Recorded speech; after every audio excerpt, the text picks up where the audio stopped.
বাড়িধারা পার্কের পার্ক দিয়ে যাচ্ছিলাম, আচ্ছা। দেখলাম বাড়িধারা পার্কে সবাই ব্যায়াম করতেছে, সবাই দৌড়াচ্ছে, নারী পুরুষ যুবক বৃদ্ধ সবাই দৌড়াচ্ছে। তো আমি ভাবলাম এটাই নিয়ম, এটা মানতে হবে। এমন সময় একটা সোসাইটি পুলিশের গায়ে আসতেছিল, আমিও দৌড় দিছি।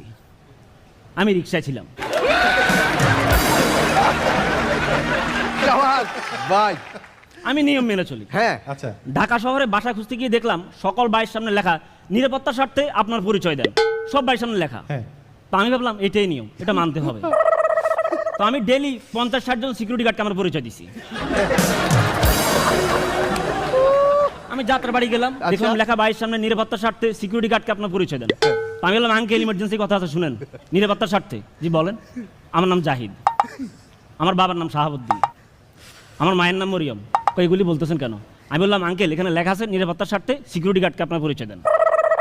তো আমি তো সিকিউরিটি গার্ড না, আমি বাড়ির মালিক।